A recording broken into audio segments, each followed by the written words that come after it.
Baba's doing like this and saying Baba loves you all. Baba saying it is always important to reiterate and go back to our basics.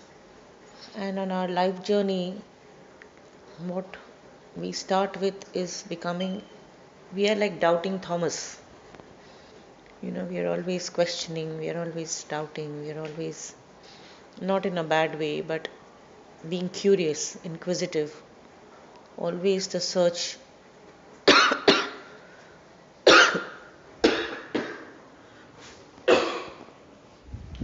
to gain more information, gain more knowledge, be it on any topic, subject, whether starting from being a toddler to literally up to your last breath and journey enjoying the supreme.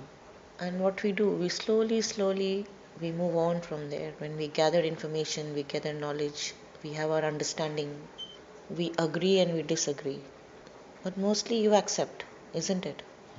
And then you move on, and eventually from that state you should move and become into the state of becoming like Vivekanand. Swami Vivekananda started on become from being a doubting Thomas to eventually sharing, accepting with the whole world the potent knowledge and spiritual energy that was residing in him.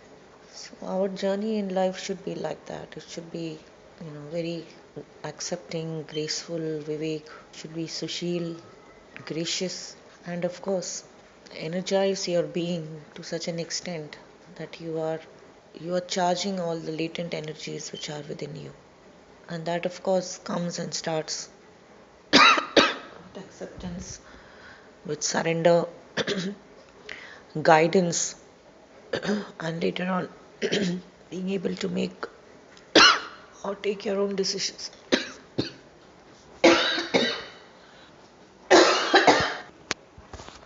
And therefore it is very important to internalize.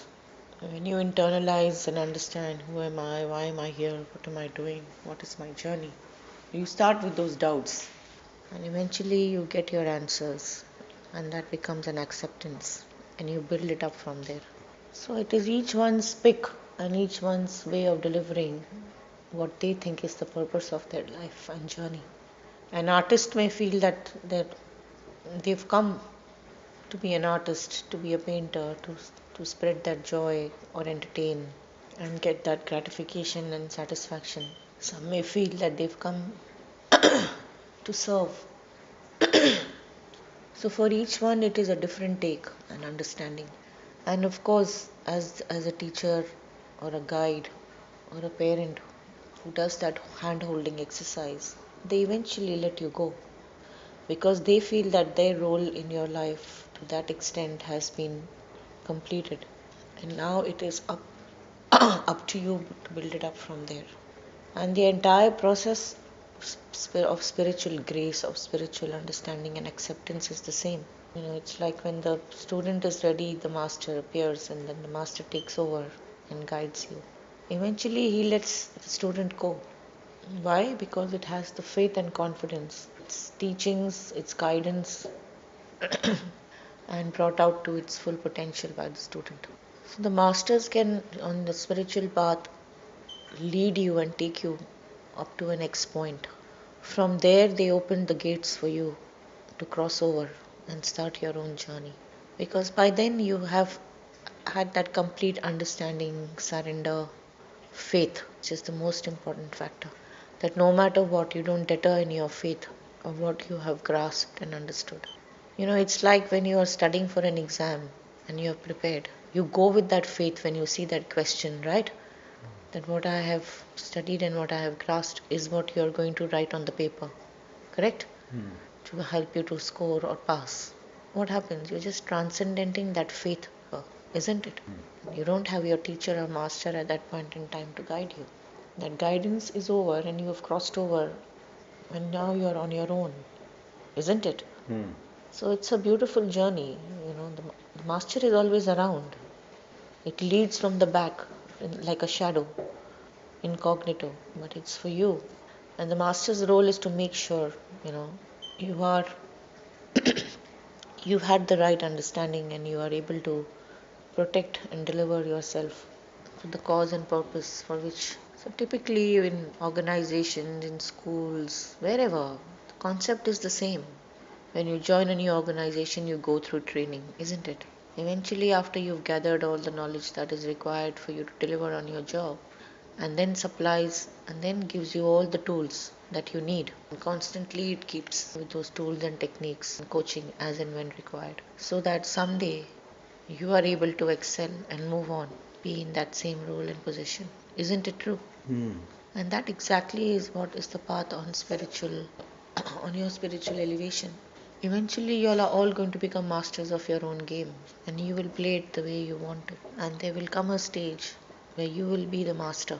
So the master's role or your spiritual guide's role is very limited to the extent that it helps you to but keep shadowing. Your shadow never leaves you, right? But you don't see it all the time.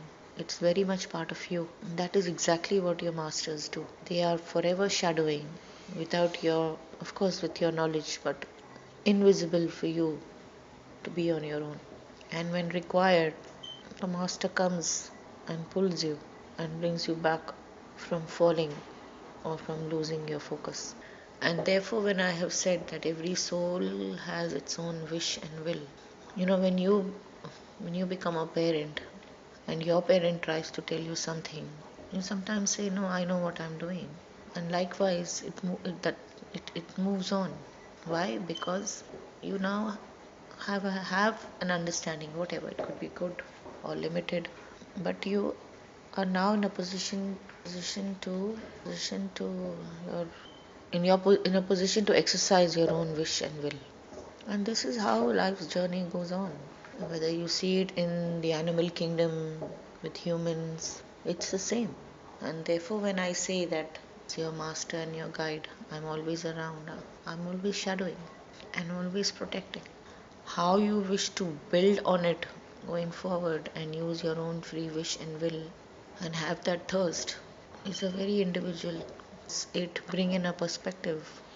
So, are you saying that initially the master is required, but when the learner has achieved certain status and level, then the master goes in the background and becomes like a shadow? Isn't it true? Yeah. Otherwise, why will masters exit? You tell me. If the presence was required, there is no need for a master to drop its body, isn't it? But they have given you so much of that spiritual tenacity and progress. They make sure that you are not going to waver in your faith of delivering. So they provide you in that on that path all the right tools and techniques that are required. And therefore, when I say that the importance of my prayer, hold on to my daman, it's literally like, holding on to the shadow, isn't it? Hmm. So, so the gist of today's is to move on from being a doubting Thomas, which you all have, to becoming like gracious. Be graceful and gracious in everything that you do. And when you do that, you will feel the energy is just flowing to be part of you, opening the doors for you. It is a very, very powerful word, graceful and gracious. Being graceful is being graceful in your chat, in your speech, in your thoughts, in your actions. Being gracious is being accepting, isn't it? Hmm. So how was it? Baba was asking, smiling. Very good. Good? Short and Yes. sweet? Yes. Happy? So I am your shadow. Remember, when I say I'm always with you, you will now remember this for life, Hmm. right? I was saying I wanted to reiterate this. Baba is our shadow. Everybody shadow. Whoever has a master, the master is the shadow, isn't it? Hmm. Your parent being miles away from you, don't stop worrying about you, isn't it? Hmm. Aren't they not shadowing you? Hmm. In your power, but they're shadowing in a nice way, isn't it? In a Hmm. good way. Not stalking, but shadowing, Hmm. isn't it? And that makes sense. What I have said just makes sense, isn't it? At every step, Hmm. a coach, a teacher just takes the back step and then has a new set of students, isn't it? When you hear so many new Baba beloveds, Baba lovers, that's how the journey starts, isn't it? So when you have more than one child, what do? You're parenting not one but more than one in the same way, and then when the child grows up, you let them be on their own, isn't it? As much as you want to be protective, be inclusive, once you cross that threshold, you have your own free wish and will, which is so required for your own growth, mental, physical, moral, spiritual. It is your own journey, your own soul's journey. No one else can step in at that deep down core level, but you, your own self. So remember, being graceful and Gracious. gracious. Gigi, Baba say. G for God, G for God. G for God.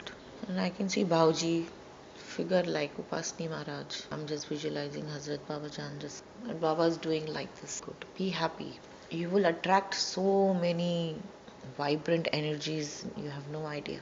Be accepting, go with the flow, responsible, but at the same time, enjoy your life, enjoy living. Don't try to compartmentalize or put things into a capsule. Okay, if this happens, then I will take that capsule, or if that happens, then I will.